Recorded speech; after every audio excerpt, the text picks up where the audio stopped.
นี่ก็ใกล้เวลาเที่ยงแล้วเจ้าจะไปกินข้าวที่บิ๊กซีหรือเปล่าล่ะฮะไม่ข้ายังไม่อยากที่จะไปกินข้าวที่บิ๊กซีในตอนนี้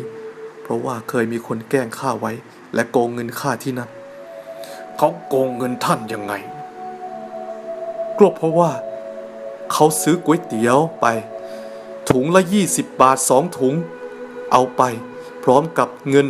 ของข้าและไม่จ่ายข้าเลยสักบาทเดียวข้าเสียใจจนถึงวันนี้ถ้าอย่างนั้นข้ามีที่ที่จะแนะนำท่านอยู่ที่หนึ่งเป็นที่ที่มีเพื่อนแท้ที่นั่นเจ้าจะได้พบเพื่อนแท้ที่นั่นแต่การเดินทางมันจะยากลำบากนะเจ้าจะต้องดั้งด้นฝ่าหุบเขาเงามัจจุราชไป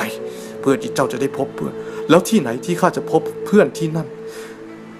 เจ้าบอกข้าได้หรือเปล่าต่อให้ข้าลงทุนแค่ไหนข้าก็จะไป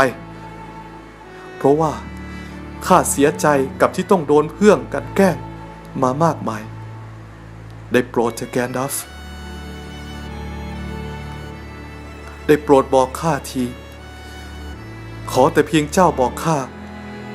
าก็จะเดินทางไปที่นั่นไม่ว่าข้าจะต้องเหนื่อยแค่ไหนไม่ว่าข้าจะต้องดั้นด้นไปแค่ไหนไกลแค่ไหน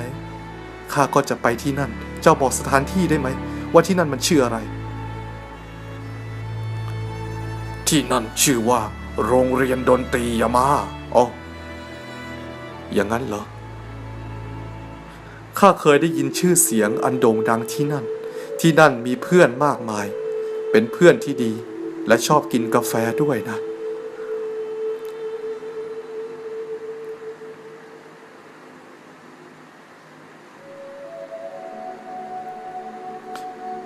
ข้าตกลงปลงใจแล้วว่าข้าจะไปที่นั่นข้าอยากจะไปหาเพื่อนใหม่เจ้าจงรีบไปเดี๋ยวนี้